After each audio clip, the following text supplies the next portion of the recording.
Hello friends, my name is Ashraf और आप देख रहे हैं मदर से। आज हम बात करने वाले हैं एक ऐसी कंडीशन के बारे में जो कि जिसको सोचकर जो उनके सामने आता है, जिन महिलाओं के वो बहुत ज्यादा टेंस हो जाती है। वो महिलाएं वो होती हैं ज्यादातर जो महिलाएं कंसेप्शन यानी कि कंसीव के लिए ट्राई कर रही होती है, प्रेग्नेंट होने की ट्राई कर रही होती है। वो चाहती हैं कि वो बहुत जल्दी कंसीव कर ले और यदि वो कंसीव कर लेती हैं और वो उस क्यूरियोसिटी में किट लेके आती हैं घर पे, जो कि एक यूरिन टेस्ट होता है, प्रेगनेंसी टेस्ट होता है, जो यूरिन के थ्रू वो जान पाती हैं कि वो प्रेग्नेंट है या नहीं। हालांकि जो किट होती है ये 100% श्योर होती है, 100% होता है कि इसमें दो लाइन आ जाती है, तो इससे कंफर्म हो जाता है कि आप 100% प्रेग्नेंट हैं। लेकिन क्या होता है जब आप प्रेग्नेंट होते हैं, कंसेप्शन जो होता है आपका हो जाता है, आपको जो 2 लाइन्स जो होती हैं वो उस प्रेगनेंसी किट में आ भी जाती हैं। लेकिन जब आप डॉक्टर के पास जाते हैं और वो आपको सबसे पहले जो फर्स्ट आपका अल्ट्रासाउंड होता है वो आपको करवाने के लिए बोलते हैं, तो उसके अंदर आपकी जो प्रेगनेंसी होती है वो नहीं आती, या आती है तो इसमें जो 3 चीजें देखी जाती हैं उसमें से जो आपका जेस्टेशनल सैक होता है वो नजर आता है, लेकिन आपका जो 2 और चीजें होती हैं वो नजर नहीं आती, जिससे कि आप जो महिलाएं होती हैं, जो फीमेल्स होती हैं, बहुत ज्यादा परेशान हो जाती हैं। तो आज हम इसी बारे में बात करेंगे कि ऐसा क्यों होता है, और मैं अपना पर्सनल एक्सपीरियंस भी आप लोगों के साथ शेयर करूंगी। तो चलिए वीडियो शुरू करते हैं। सब्सक्राइब कीजिए मदरहुड दिल से चैनल को and press the bell icon for more videos. देखिए, जब आप प्रेग्नेंट होते हैं तो आपको जो LMP होता है, लास्ट मंथ जो पीरियड होते हैं, वो आपको पता होना बहुत ज्यादा जरूरी है, क्योंकि इसके ऊपर ही आपका जो पूरा जो प्रेगनेंसी होती है वो बेस होती है। यानी कि इसी से देखा जाता है कि आपके गर्भ में पलने वाला बच्चा कितने टाइम का है, यानी कि उसकी जो एज है वो कितनी है। ये इस पे भी डिपेंड करता है कि आपका जो ओव्यूलेशन है वो कब हुआ है।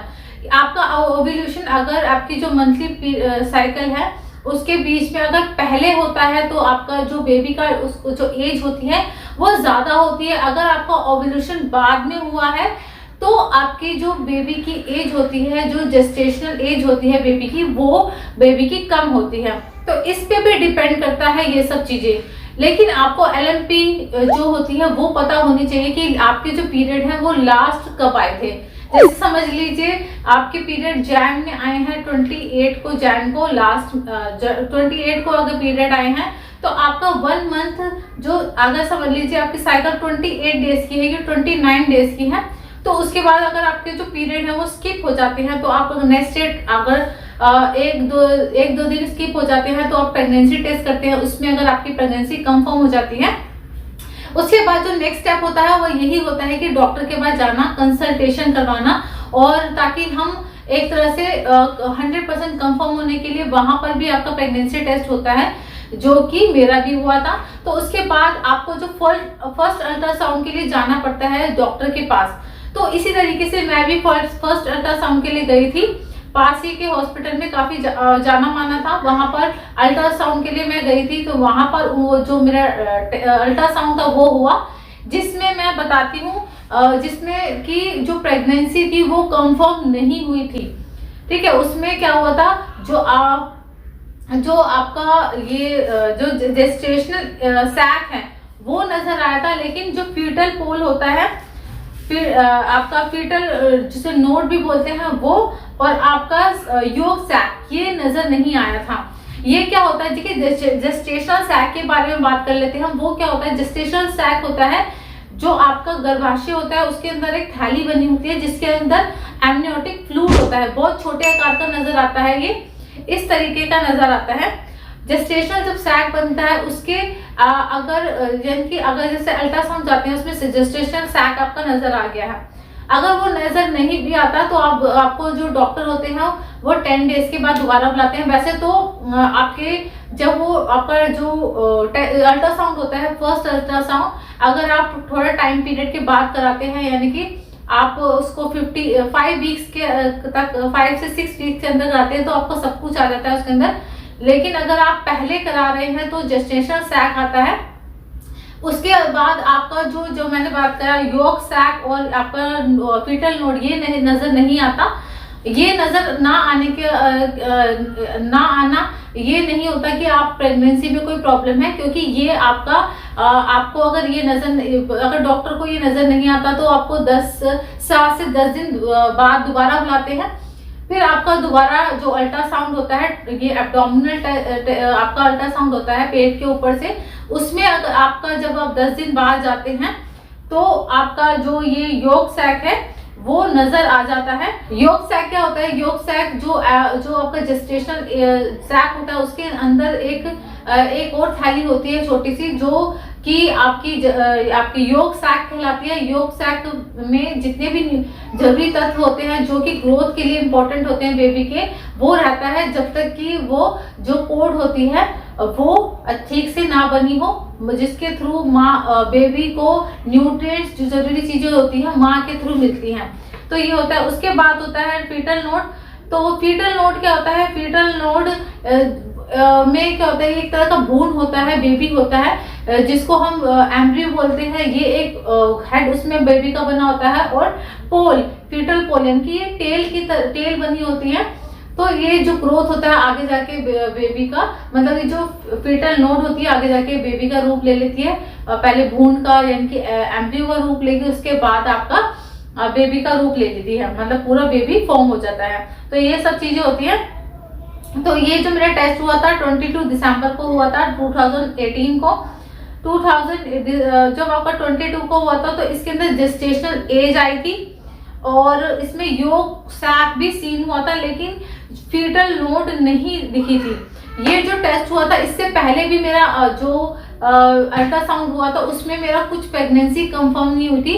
उसके अंदर मतलब जो बेबी था पता नहीं क्या सही से, मतलब उनको कुछ भी नहीं दिखाई दे रहा था, बस जेस्टेशनल सैक दिखाई दिया था। योक सैक अनसीन था, योक सैक नहीं दिख रहा था, और फीटल जो नोड है वो भी नहीं दिख रही थी। तो दोनों ही नहीं दिख रहे थे, बस जेस्टेशनल सैक बना हुआ था। उसके बाद जब मैं वो रिपोर्ट को डॉक्टर के पास ले गई थी इससे पहले की, तो जब मैं डॉक्टर के पास ले गई थी उन्होंने बहुत ज्यादा डरा दिया था। उन्होंने कहा था कि मे बी बच्चे का जो डेवलपमेंट है वो सही से नहीं हुआ, और बच्चा मतलब हेल्दी ना हो और आगे जाके मतलब बच्चा खराब हो जाए। तो इस तरीके की चीजें थी हम जिससे बहुत ज्यादा डर गए थे। फिर हम ये MKW हॉस्पिटल है, प्राइवेट प्लस गवर्नमेंट दोनों है, तो इस हॉस्पिटल में गए थे, रजौरी गार्डन में आई थिंक ये है। तो वहां पर हम गए थे, और उसमें जब मैंने टेस्ट करवाया था 22 दिसंबर को, उसमें जेस्टेशनल सैक आ गया था, और योक सैक और नो इसमें जो फीटल नोड है ये नहीं दिखाई दिया था।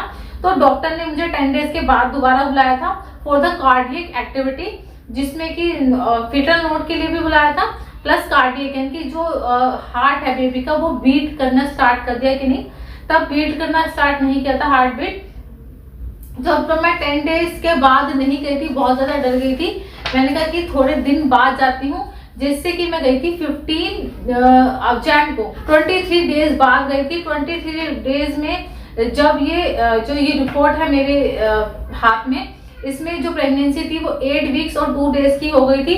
नहीं, जो जेस्टेशनल एज होती है वो बच्चे की ओव्यूलेशन से काउंट होती है। तो 8 वीक 4 डेज का जब बेबी था जब मैंने ये कराई थी, और उसकी जो FHR है वो थी 163 पर मिनट। तो ये रिपोर्ट थी। तो मैं इससे आपको यही बताना चाहती हूँ कि ये बाद में ये मेरी रिपोर्ट आई थी, मैं आपको दिखा दूंगी इसको।